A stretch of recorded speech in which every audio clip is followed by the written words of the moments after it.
Art of skipping क्या होता है, यही सीखना है। 2 पेपर में कैसे पेपर सॉल्व करते हैं, कौन सा क्वेश्चन मेरा स्ट्रांग है वीक है, ये सीखना होता है। नंबर ऑफ अटेम्प्ट पहले से मेरे को कैसे पता चलेगा, वहाँ पेपर देखने के बाद खुद ये बस प्रैक्टिस में अगर ले आएंगे तो वही चीज़ वहाँ बस अप्लाई।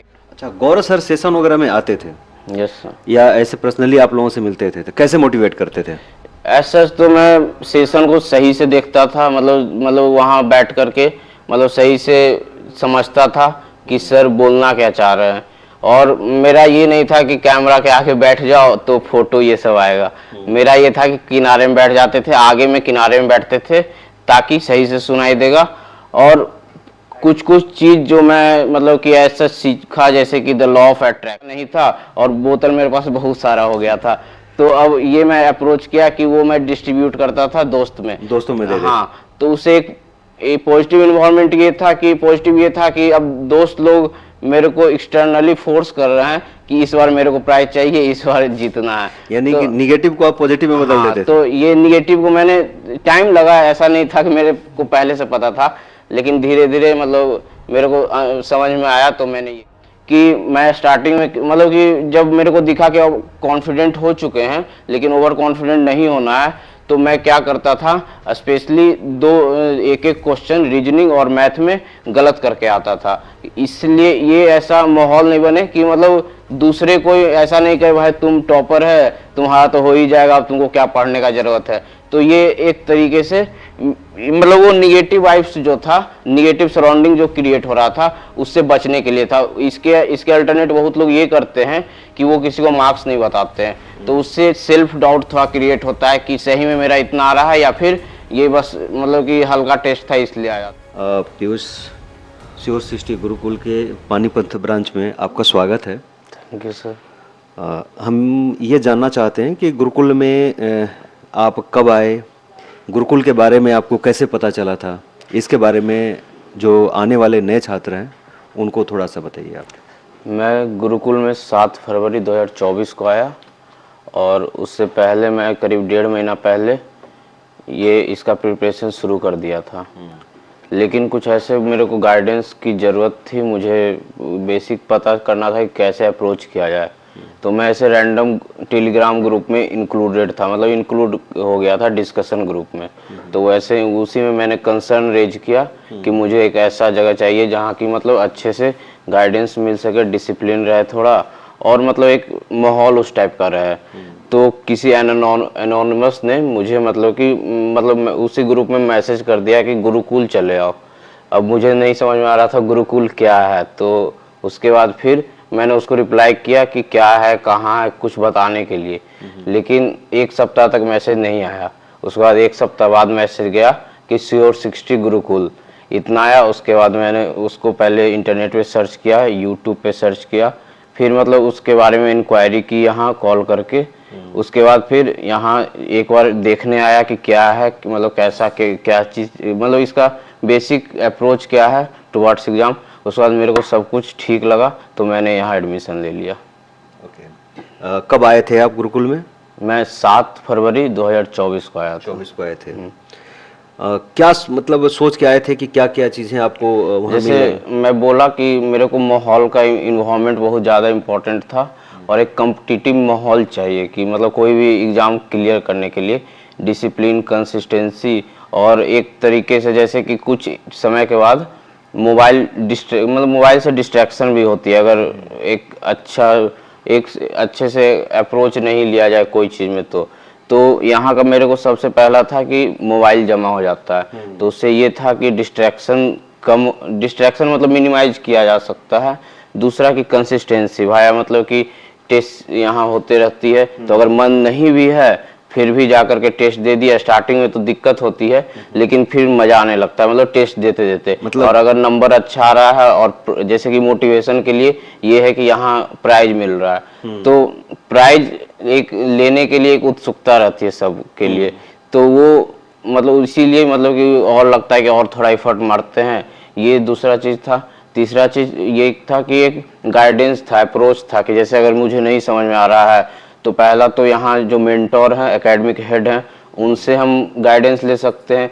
अगर मैं अपना प्रॉब्लम को अच्छे से नहीं समझा पाया तो यहाँ दोस्त हैं मतलब कि जो ऑलरेडी कंपटीशन की तैयारी कर रहे हैं, सेम कंपटीशन, तो जो ऑलरेडी 1 साल 2 साल से तैयारी कर रहे हैं तो उनसे कुछ अनुभव मतलब गेन कर सकते हैं कि वो क्या गलती किए और ये गलती मेरे को नहीं करना है। हाँ, जैसे कि मैंने मतलब अगर वीडियो वाला अप्रोच अपनाता तो बहुत ज़्यादा समय लग जाता, लेकिन फिर मैंने खुद से मतलब कि जो क्वेश्चन रहता है और आंसर रहता है वो वाला फॉर्मेट अपनाया, क्योंकि मेरे को समझ में आ रहा था।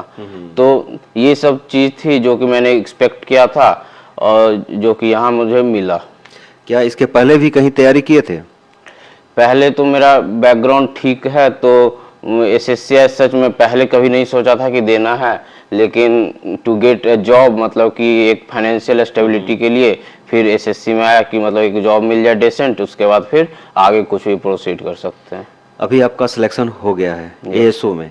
Yes sir, ASO CSS 2024 SSC CGL के द्वारा। अपने जो आपके नए साथी आने वाले हैं गुरुकुल में, उनको क्या सजेस्ट करना चाहेंगे? जैसे कि सारे एग्जाम का एक माइंडसेट होता है, कोई भी कॉम्पिटिटिव एग्जाम हो, एनडीए, सीडीएस, यूपीएससी, एसएससी, जो भी मतलब कि ऑल इंडिया बेसिस पे होता है, उसका एक माइंडसेट होता है कि किस टाइप का क्वेश्चन आता है। ठीक, तो सबसे पहले कि जो प्रीवियस ईयर क्वेश्चन है उसको स्टार्टिंग में करना, ठीक है। और जैसे सिलेबस हम कंप्लीट कर रहे हैं तो बहुत, मैं वहाँ रहा तो मेरे को ये दिखा कि सारे लोग पहले सिलेबस कंप्लीट कर लेते हैं, उसके बाद कहीं से भी कोई अच्छे जगह से कोई एक सोर्स से, उसके बाद फिर प्रीवियस ईयर क्वेश्चन देखते हैं। लेकिन जब सिलेबस कंप्लीट कर रहे हैं साथ साथ में प्रीवियस ईयर क्वेश्चन लगाए तो एक समझ में आएगा कि इसका एसएससी का माइंडसेट क्या है सीजीएल का, और इसका बाउंड्री कहाँ तक है कि कहाँ तक पढ़ना चाहिए और इसके बाद रिक्वायरमेंट नहीं है। तो फर्स्ट ऑफ ऑल ये होना चाहिए।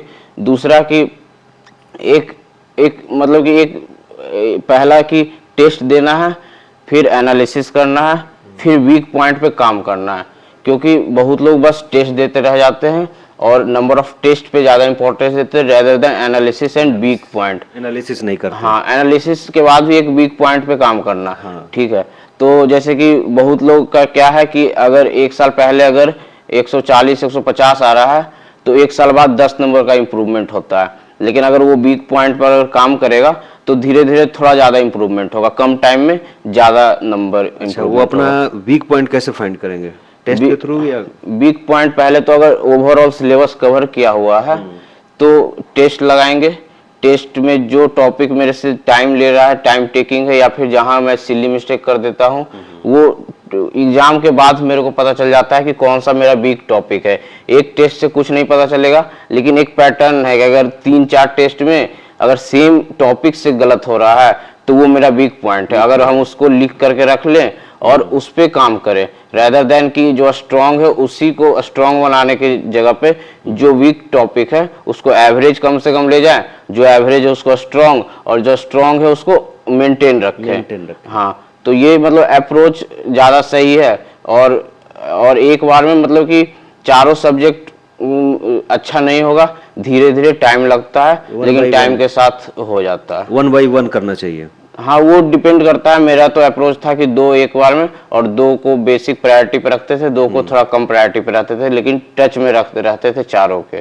टच में बनाए रखिए, 2 पे ज्यादा फोकस करिए, 2 को आगे के लिए रखिए। हाँ, थोड़ा थोड़ा। लेकिन अगर सिलेबस फिर कंप्लीट हो गया है और आगे बढ़ गए हैं, टेस्ट दे रहे हैं, तो फिर 3 को भी रखा जा सकता है। फाइनली फिर चारों को इक्वल इंपॉर्टेंस देना है। एग्जाम से करीब 1-2 सप्ताह पहले चारों इक्वल इंपॉर्टेंस होना चाहिए, क्योंकि प्री 3 अगर सब्जेक्ट अच्छा भी रहेगा तो प्री क्लियर हो जाएगा। लेकिन मेंस में ऐसा अभी माहौल है कि चारों सब्जेक्ट में अच्छा इक्वल कमांड होना चाहिए, क्योंकि मतलब अगर थोड़ा सा चेंज भी हो जाता है पैटर्न नहीं, मतलब थोड़ा सा क्वेश्चन हार्ड या इजी आ जाता है, तो वो डायनेमिक अप्रोच सीखना है, इसीलिए चारों सब्जेक्ट पे थोड़ा कमांड होना चाहिए फाइनल सिलेक्शन के लिए।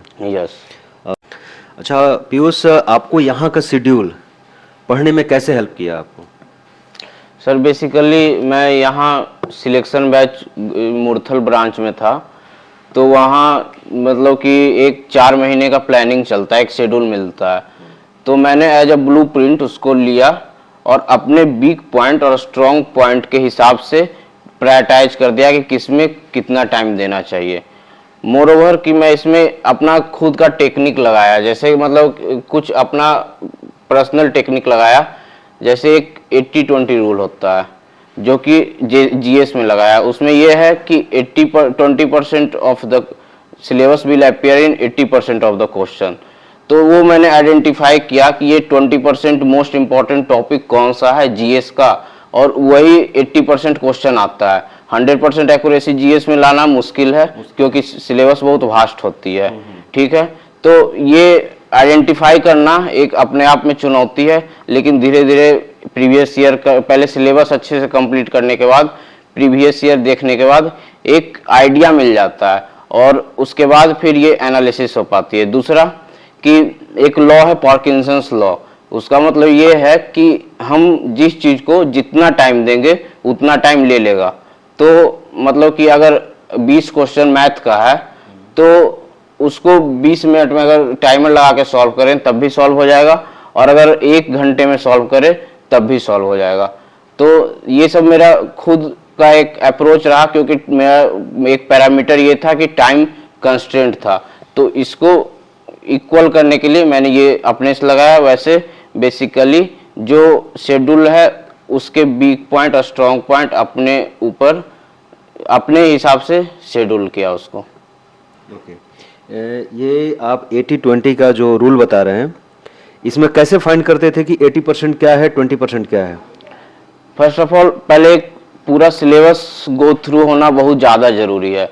अगर पूरा सिलेबस कंप्लीट है, कहने का मतलब एक बेसिक आइडिया है कि कौन से सिलेबस में कौन से पार्ट ऑफ द सिलेबस में क्या पढ़ाया जाता है, और उसके बाद प्रीवियस ईयर क्वेश्चन देखना। जैसे कि प्रीवियस ईयर एक बार देख लिए तो पता चल गया कि एक सेम पैटर्न में रिपीट हो रहा है। सेकंड, एनसीईआरटी, जैसे ज्योग्राफी में एनसीईआरटी बहुत ज़्यादा इंपॉर्टेंट है। तो अगर कोई चीज़ एनसीईआरटी में अगर मेंशन है, खासकर अगर 9th और 11th का एनसीईआरटी देखा जाए तो 3 मेजर रिवर के बारे में इंपॉर्टेंट है, इंदस, गंगा और ब्रह्मपुत्रा। तो ये बहुत ज़्यादा इंपॉर्टेंट है रैदर देन और जो रिवर है। तो ये जो है अगर इससे कोई क्वेश्चन आता है तो ये जो है 20% में लाइक करेगा। और जैसे गवर्नमेंट ऑफ इंडिया एक्ट हो गया, आर्टिकल्स हो गया इंपॉर्टेंट, तो ये सब 20% में लाइक करता है। और करने का अगर 20% कवर हो गया 100% से, तो फिर हम प्रोसीड करेंगे वो 80% कवर करने के लिए। यानी कि पहले आप उसमें टॉपिक फाइंड कर लेते थे कि यहाँ से ज्यादा क्वेश्चन आता है, हाँ, इसी को हमें ज्यादा पढ़ना है, उसको उस पे 100% कमांड बनाना है। मतलब उससे गलत होना, मतलब अगर किसी से नहीं होगा तब मेरे से नहीं होगा, ऐसा अप्रोच। अच्छा, एग्जाम से पहले 1-2 जो महीने का टाइम होता है उसको आप कैसे मैनेज किए? जैसे कि ड्यूरिंग द प्रिपरेशन 1 साल का जर्नी इजी है, लेकिन वो जो एग्जाम का डे है सबसे ज़्यादा इम्पोर्टेंट वही है। 2 घंटे में सब कुछ डिसाइड हो जाता है कि मतलब कि जो मेरा पूरा 1 महीने का मेहनत है या 2 साल का मेहनत है, 1 साल का मेहनत है, वो सारा कुछ वो 2 घंटे में डिसाइड हो रहा है। तो वो 2 घंटे का प्लानिंग एक पहले से होना चाहिए कि कैसे अप्रोच करना चाहिए। तो फर्स्ट ऑफ ऑल ये था कि जो भी मेरा, जैसे कि द आर्ट ऑफ स्किपिंग जो है, कौन सा क्वेश्चन करना है कौन सा नहीं करना है, वो एक मतलब वो मैं लर्निंग फेज में था, वो मैं सीखा। दूसरा कि यही सब सीखते सीखते मैं जब कॉन्फिडेंट हो गया तो मुझे ये चीज़ समझ में आया कि बहुत लोग, मैंने वहाँ देखा गुरुकुल श्योर 60 मुरथल ब्रांच में, कि बहुत लोग जो है कॉन्फिडेंट हैं लेकिन अब वो ओवर कॉन्फिडेंट की तरफ जा रहे हैं। जैसे कि अब उनको लग रहा है कि अब मेरे से ज़्यादा किसी को नहीं पता है। लेकिन ये अप्रोच मेरे को थोड़ा सा गलत लगा, इसीलिए मैं देखा कि वो कॉन्फिडेंस मेरे को ओवर कॉन्फिडेंस में नहीं बढ़ना है, खासकर वो 1-2 महीने जब लास्ट का जो बचा हुआ रहेगा। तो इसमें मैंने जैसे कि 2-3 अप्रोच किया। पहला कि मैं स्टार्टिंग में मतलब कि जब मेरे को दिखा कि अब कॉन्फिडेंट हो चुके हैं लेकिन ओवर कॉन्फिडेंट नहीं होना है, तो मैं क्या करता था, स्पेशली एक क्वेश्चन रीजनिंग और मैथ में गलत करके आता था। इसलिए ये ऐसा माहौल नहीं बने कि मतलब दूसरे कोई ऐसा नहीं कहे भाई तुम टॉपर है, तुम्हारा तो हो ही जाएगा, अब तुमको क्या पढ़ने का जरूरत है। तो ये एक तरीके से मतलब वो निगेटिव वाइब्स जो था, निगेटिव सराउंडिंग जो क्रिएट हो रहा था, उससे बचने के लिए था। इसके अल्टरनेट बहुत लोग ये करते हैं कि वो किसी को मार्क्स नहीं बताते हैं, तो उससे सेल्फ डाउट थोड़ा क्रिएट होता है कि सही में मेरा इतना आ रहा है या फिर ये बस मतलब कि हल्का टेस्ट था इसलिए आ जाता है। तो मैं मार्क्स बताता था, लेकिन वो एक एक क्वेश्चन बस मेरे को पता था, लेकिन किसी को नहीं पता था। लेकिन मेरे को लगता था कि मेरे को अभी 300 आ रहा है या फिर 310 ही आ रहा है, अभी और इफर्ट की जरूरत है, लेकिन असली में मतलब ज्यादा आता था उससे। पहला दूसरा अप्रोच था, लेकिन फिर कुछ टाइम बाद देखे कि मतलब कि कुछ और अप्रोच सीखे, जैसे मतलब सोचे तो उसके बाद ये था कि मैं जो फिर प्राइज जो मिलता था उसको मैं दोस्तों में डिस्ट्रीब्यूट कर देता था। उससे ये है कि जैसे जो प्राइज मिला, स्टार्टिंग में मेरे को बोतल मिल गया था और जो भी वीकली वाले में रजिस्टर बोतल ये सब मिल गया था। अब मेरे पास मैं A4 शीट में रफ करता हूँ, ठीक है, तो वो लाइनिंग वाला पेपर में रफ करता नहीं हूँ, तो मेरे लिए ऐसे यूज का नहीं था और बोतल मेरे पास बहुत सारा हो गया था।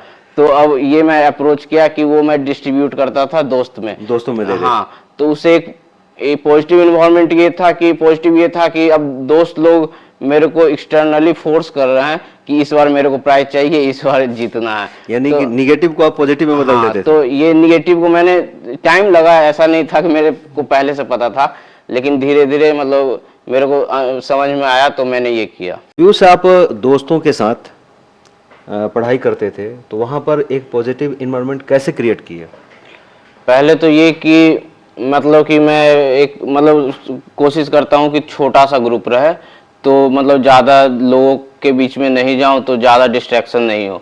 और दूसरा कि मैं पहले ये था कि स्टार्टिंग में जब मतलब उतना अच्छा नहीं था तो प्राइज लेने के लिए compete कर रहा था। फिर लास्ट में ऐसा हुआ कि मेरे पास बहुत सारा प्राइज हो गया था और अब मेरे पास सेम बोतल आता था जो वीकली मिलता है, जो गुरुकुल वाला होता है। हाँ, जो रजिस्टर मिलता है, लेकिन मैं A4 शीट पे रफ करता हूँ। अच्छा। तो मेरे लिए रजिस्टर उतना इम्पोर्टेंट नहीं है, मेरे लिए A4 शीट ज़्यादा इम्पोर्टेंट है। तो मैं क्या किया, वो जो प्राइज मिलता था उसको मैं दोस्तों में डिस्ट्रीब्यूट कर देता था। मैं एक लिस्ट बना लिया था कि सबसे नंबर 1 पे कौन है, 2 पे कौन है, और मैं बता दिया था कि अब इसके बाद तुमको मिलेगा प्राइज, मतलब कि अगर मतलब टॉप कर गए तो जो मुझे मिलेगा वो तुम्हें देंगे। हाँ, तुम्हें देंगे अगर वीकली टॉप करेंगे तो ऐसा है कि अब मेरे को एक एक्सटर्नल फोर्स मिला, ताकि मतलब वो बोले कि अब इस बार करना है तुमको तो फिर मेरे को देना। तो एक एक्सटर्नल फोर्स मेरे को पुश कर रहा है और उनका सपोर्ट भी मिलता होगा। हाँ, एक पॉजिटिव माहौल इससे क्रिएट हुआ। अच्छा, गौरव सर सेशन वगैरह में आते थे? Yes sir. या ऐसे पर्सनली आप लोगों से मिलते थे तो कैसे मोटिवेट करते थे? ऐसा तो मैं सेशन को सही से देखता था, मतलब वहाँ बैठ करके मतलब सही से समझता था कि सर बोलना क्या चाह रहे हैं। और मेरा ये नहीं था कि कैमरा के आगे बैठ जाओ तो फोटो ये सब आएगा। मेरा ये था कि किनारे में बैठ जाते थे, आगे में किनारे में बैठते थे ताकि सही से सुनाई देगा। और कुछ चीज जो मैं मतलब कि ऐसा सीखा, जैसे कि द लॉ ऑफ अट्रैक्शन, ये है कि अगर आप कोई चीज अच्छे से शिद्दत से चाहोगे और एक ऑनेस्टी रखोगे अपने लिए तो मतलब मिल जाएगा। ऐसा है गौरव सर का नहीं, मतलब एक ये रूल है। हाँ। जैसे गौरव सर ये रूल बार डिस्कस करते हैं। हाँ, ये सेशन में ये द लॉ ऑफ अट्रैक्शन के बारे में बोले, उसके बारे में मैं देखा यूट्यूब पे, उसके बारे में पता किया कि क्या है, तो उसके बाद ये समझ में आया कि एक ऑनेस्टी रहना जरूरी है, मतलब पर्सनली अपने लिए कम से कम एटलीस्ट, तो मतलब मिल जाता है जो आदमी चाहता है। तो यही बेसिक। और जैसे कि सर अप्रोच बताते थे कि जैसे एग्जाम से पहले कि जो मेजर गलतियां होती है, जैसे एग्जाम सेंटर पर लेट से पहुंचना, ये इम्पोर्टेंट चीज है। उसके बाद एग्जाम से पहले क्या जरूरी है, जैसे कि नंबर ऑफ टेस्ट इम्पोर्टेंट नहीं है, एनालिसिस इम्पोर्टेंट है। तो ये सब छोटी छोटी चीज मतलब कि मैं ध्यान से सुनता था, अगर उसको कोशिश करता था अपनाने का। 100% तो नहीं कर पाऊंगा, लेकिन फिर भी जितना हो पाता था करता था। यही मतलब बेसिक मेरे को समझ में आया और वही मैंने यूज किया। लॉ ऑफ अट्रैक्शन और एक और है के बाद एनालिसिस, जैसे द सब कॉन्शियस माइंड, मतलब कि अगर आप मतलब कि हमेशा कोई एक चीज के बारे में सोचते रहोगे तो मतलब सब कॉन्शियस माइंड में अगर कोई चीज चला गया तो अपने आप एक मतलब होते रहेगा काम। भले आप एक्टिव वे में, पैसिव वे में भी है, लेकिन अपना मतलब वो माइंड सोच रहा है कोई एक चीज के बारे में। तो जैसे कि ये प्री का एग्जाम हो गया था, अब डेट लॉन्च नहीं हुआ था कि कब होने वाला एग्जाम। कोई बोल रहा था 2 महीने में हो जाएगा, कोई बोल रहा था 3 महीने में हो जाएगा, लेकिन मतलब कि सबकॉन्शियस माइंड में मेरा गया हुआ था कि क्या होगा। तो मेरे को एक दिन ऐसा सपना भी आया था कि जैसे 23 दिसंबर को होगा ऐसा कुछ। तो मैं उसी हिसाब से अपना प्लानिंग कर रहा था, लेकिन एग्जाम जो करीब हुआ 18 और 20 तारीख को हुआ। तो मतलब प्लान मतलब 1 महीना पहले मैं रेडी हो रहा था असली एग्जाम से पहले। अच्छा, एक चीज़ ये बताया जाता है जो मेंस या प्री का एग्ज़ाम होता है उसमें स्किप करने की कोई एक टेक्निक बताई जाती है, गौरव सर बताते हैं क्या करना है क्या नहीं करना है, कितने क्वेश्चन अटेम्प्ट करने हैं। जी, तो उसमें ये है कि पहले तो क्वेश्चन को 2 राउंड में सॉल्व करना ज़्यादा अच्छा माना जाता है, इसलिए कि उससे मार्क्स मैक्सिमाइज हो जाता है। पहला कि जो इजी क्वेश्चन है उसको पहले राउंड में कर दें और उसके बाद जो डिफ़िकल्ट क्वेश्चन है उसको सेकेंड राउंड में ले जाएं। तो ये तभी पता चलेगा जब हम नंबर ऑफ टेस्ट सीरीज बहुत ज़्यादा लगाएंगे, मतलब बहुत ज़्यादा लगा करके एनालिसिस भी करेंगे। तो मेरे को ये पता चल जाएगा कि कौन सा टॉपिक मेरे लिए स्ट्रांग है और कौन सा वीक है। तो इस हिसाब से कौन से फर्स्ट राउंड में करना है और कौन से सेकेंड राउंड में करना है। तो इसको प्रैक्टिस करते करते द आर्ट ऑफ स्किपिंग आता है। और इन रियल एग्जाम इसका इसलिए इम्पोर्टेंस है कि अगर 2 राउंड में अगर अच्छे से एग्जाम मतलब अच्छे से अगर मतलब सब कुछ किया जाए तो लास्ट में टाइम बच जाता है। अगर फर्स्ट राउंड में करेंगे तो कोई हार्ड क्वेश्चन में फंस जाएंगे और उसी में सारा टाइम चला जाएगा। यानी कि फर्स्ट राउंड में जो क्वेश्चन आ रहा है उसको कर लेना चाहिए। हाँ, तो यही अप्रोच है। जो स्ट्रॉन्ग पॉइंट है मेरा वो फर्स्ट राउंड में होगा। और आएगा नहीं आएगा वो कैसे पता चलेगा, क्योंकि अगर हम डेली टेस्ट दे रहे हैं तो मेरे को पता चल जाएगा ये टॉपिक मेरा स्ट्रांग है। अगर इससे थोड़ा सा अगर घुमा भी देगा क्वेश्चन लेकिन मेरे से हो जाएगा। और कोई टॉपिक सबका रहता है, मेरा भी वीक पॉइंट था तो वो मैं सेकेंड राउंड में रखा था कि अगर टाइम बच जाएगा और मतलब कि थोड़ा लास्ट में हो जाता है कि कम से कम इतना तो हो गया, अब थोड़ा सा और एफर्ट मारना है असली कंपटीशन के लिए। तो वो थोड़ा मतलब कामनेस आ जाता है लास्ट में। तो जो नहीं भी होने वाला रहता है क्वेश्चन वो भी हो जाता है, टाइम रहता है तो फिर। अच्छा, मेंस में हम लोगों ने इस बार एक चीज़ देखा, कुछ बच्चे बहुत अच्छे थे, उन्होंने बहुत सारे क्वेश्चन अटेम्प्ट कर दिए। एक होता है कि आप एक टारगेट लेके चल रहे हैं कि मुझे ये चीज़ें चाहिए, उनको ऐसा लगा कि मैं मैक्सिमम क्वेश्चन कर सकता हूँ, 125 प्लस क्वेश्चन उन लोगों ने अटेम्प्ट कर दिया। क्या ऐसा करना चाहिए? देखिए, एक कोई फिक्स अप्रोच नहीं होना चाहिए। जैसे कि हर एग्जाम मतलब जैसे पहले से मेरे को नहीं पता है कि वहाँ जो क्वेश्चन आएगा वो इजी आएगा या हार्ड आएगा। तो मेरा ये अप्रोच नहीं था कि 125 करना है या 135 करना है या कितना करना है। मेरा यही अप्रोच था, पहले ये भी जो मेरा स्ट्रॉन्ग पॉइंट है वो एक राउंड में कंप्लीट कर लें, फिर दूसरे राउंड में जो भी करें। अगर सपोज बहुत हार्ड पेपर आ जाता है तो मेरा राउंड 1 जो है बहुत जल्दी कंप्लीट हो जाएगा, क्योंकि मेरे को पता चल जाएगा कि मेरा जो वीक जो है उससे ज़्यादा क्वेश्चन आया है। तो ये कर लेंगे और फिर दूसरे बार में ये करेंगे, क्योंकि यहाँ मैक्सिमाइज करना है स्कोर। तो ऐसा कुछ पहले से परसेप्शन नहीं रहना चाहिए कि मतलब मेरे को इतना क्वेश्चन जा करके अटेम्प्ट करना है, मेरे को नंबर मैक्सिमाइज करना है। तो अपने हिसाब से पर्सनली जो वीक है स्ट्रांग है उसके बेसिस पे नंबर ऑफ अटेम्प्ट सही करना। ये पेपर देखने के बाद ही हाँ, तो ये ऐसा नहीं है कि ये एग्जाम के डे मैं जाऊंगा और वहाँ सब कुछ मेरे को पता चलेगा। ये जो टेस्ट होता है इसमें यही प्रैक्टिस करना होता है। नंबर इम्पोर्टेंट नहीं है, मतलब कि मैं बहुत अच्छा नंबर लाऊंगा और एक ग्रुप में एक ऐसा माहौल बना दूंगा कि ये नंबर इम्पोर्टेंट नहीं है। इम्पोर्टेंट है कि ये जो टेक्निक है ये टेस्ट में अपनाना है, और इससे जो भी दिक्कत हुआ उसको एक जगह लिख लें, उसके बाद अगले टेस्ट में उसको नहीं, मतलब ये जो गलती है वो गलती नहीं हो। जैसे सिली मिस्टेक हो रहा है, देख रहे हैं बार बार एक ही पैटर्न में सिली मिस्टेक हो रहा है, तो उसको एक कॉपी में लिख लें। और जैसे यहाँ टेस्ट में वहाँ होता था 6:30 से 7:30 गुरुकुल मुरथल वाले में, तो मैं 6 बजे चल जाता था। और मतलब वो जो सिली मिस्टेक वाला है या फिर कोई क्वेश्चन ऐसा हार्ड है, या फिर कभी कभी ये भी करता था कि मतलब जो मेरे पास एक ऐप था कैलकुलेशन का, तो मेरे को था कि नंबर ज़्यादा करना है तो मैं पहले से कैलकुलेशन थोड़ा करके जाता था, मतलब एडिशन सब्सट्रैक्शन, तो उससे एक फ्लो मेंटेन रहता है, इनर्शिया रहता है। तो एग्जाम में भी जाएंगे तो स्पीड में कैलकुलेशन हो जाएगा। तो अगर एग्जाम में अच्छे से कैलकुलेशन हो जाएगा तो थोड़ा कॉन्फिडेंस बिल्ड होगा, तो लगेगा कि हम इतना कर सकते हैं। तो फिर धीरे धीरे ये लूप है, धीरे धीरे टाइम के साथ फिर अच्छा होने लग जाता है। मतलब थोड़ी थोड़ी कमियों को दूर करते रहिए, एक समय ऐसा आएगा कि मैक्सिमम कमियां आपकी दूर हो जाएंगी। हाँ, लेकिन ये मैं नहीं बोलूंगा कि 100% मतलब कि एक एज ए ह्यूमन की मतलब डेली पॉसिबल है। कभी कभी मतलब ये भी लगता है कि मतलब कि थोड़ा डिमोटिवेशन भी लगता है, लेकिन उसके लिए मेरे पास ये था कि मैं पहले से एक प्लान करके रखता था कि ये जब डिमोटिवेट होगा तो क्या करना है। जैसे कि उसमें ये सब था, जैसे कपड़ा साफ कर लो या फिर कहीं मतलब टहलने चल जाओ या फिर कोई ऐसा पैसिव काम जिसमें माइंड ज़्यादा एक्टिव नहीं हो। तो ये मेरा पहले शेड्यूल रहता था। या फिर जैसे संडे हुआ तो शाम में मुरथल चले गए, वहाँ जूस पीना हो या फिर फल लेना है, ये तो ये पहले से थोड़ा एक प्लानिंग रहता था कि क्योंकि जब डिमोटिवेट हो जाते हैं तब नहीं पता चलता है कि क्या करें। तो इसीलिए थोड़ा सा जब समझ में आ रहा है उसी समय ये थोड़ा सा एक लिख करके रखे रहते थे कि ये चीज सामान बाहर से लेके आनी है। नहीं अच्छा, ब्रेक टाइम में जाते होंगे ना? नहीं, ये था कि जब डिमोटिवेट हो, जिस दिन जैसे पढ़ने का मन नहीं करे तो ये सब काम करना है। पास वगैरह लेके मतलब जिस दिन डिमोटिवेट किया, थोड़ा कम पढ़ने का मन किया, उस दिन थोड़ा पैसिव काम करते थे। ये ठीक है। एक चीज़ और हम आपसे डिस्कस करना चाहेंगे, मेंस में इसका जो पेपर होता है उसके बारे में।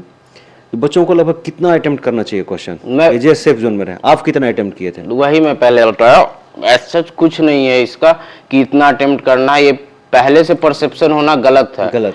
वो टेस्ट से यही सीखना है कि आर्ट ऑफ स्कीपिंग क्या होता है, यही सीखना है। 2 पेपर में कैसे पेपर सॉल्व करते हैं, कौन सा क्वेश्चन मेरा स्ट्रॉन्ग है वीक है, ये सीखना होता है। नंबर ऑफ अटेम्प्ट पहले से मेरे को कैसे पता चलेगा? वहाँ पेपर देखने के बाद खुद ये बस प्रैक्टिस में अगर ले आएंगे तो वही चीज वहाँ बस अप्लाई करके आना है। तो पहले से एक ऐसा परसेप्शन नहीं रहना चाहिए कि इतना क्वेश्चन अटेम्प्ट करके आना है।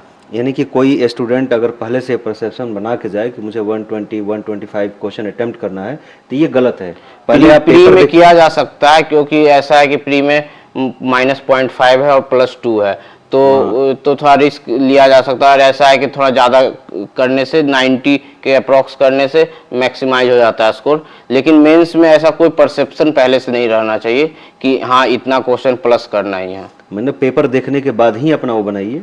पेपर वो ऑटोमेटिक हो जाता है। जैसे कि टाइपिंग करते हैं तो एक ये होता है कि फिंगर मेमोरी करके एक होता है कि अपने आप टाइपिंग होता है बिना दिमाग लगाए हुए। तो वैसे ही अपने आप जब नंबर ऑफ टेस्ट में बहुत सारा दे दूंगा, एनालिसिस प्रॉपर करूंगा, मेरे को पता रहेगा स्ट्रॉन्ग कौन सा है वीक कौन सा है, तो वो अपने आप स्किप हो जाएगा वहां पर। वहां कुछ ज्यादा दिमाग नहीं लगाना है। ये सब जो सीखे हैं टेक्निक वही जाके बस अप्लाई करना है। ओके।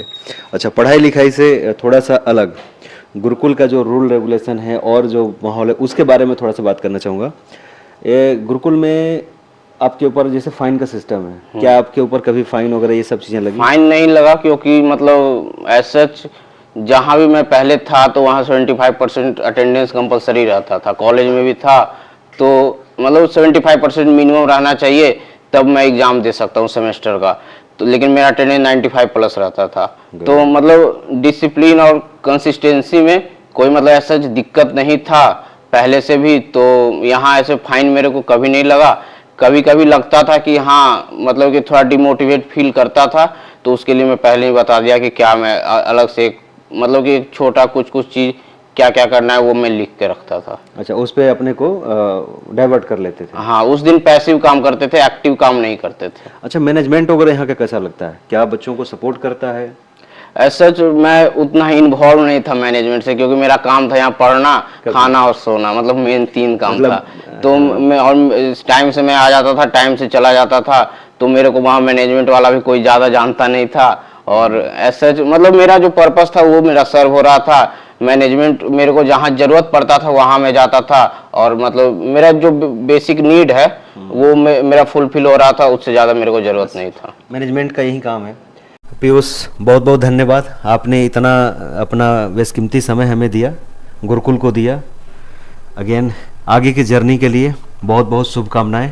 Thank you sir. ऐसे मैं यहाँ बोला था कि एक बार ज्वाइनिंग हो जाएगी तो मैं आऊँगा और मतलब जो भी मेरा यहाँ से जो भी बहुत कुछ सीखने को मिला तो वो मैं मतलब कि अपने जूनियर्स को बताऊंगा कि मतलब आगे कैसे प्रोसीड करना है एग्ज़ाम में और क्या क्या मतलब कि ऑब्स्टेकल है और उसको कैसे सॉल्व किया जाए।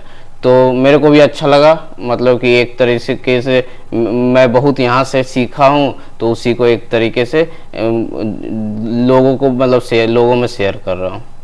Okay, thank you.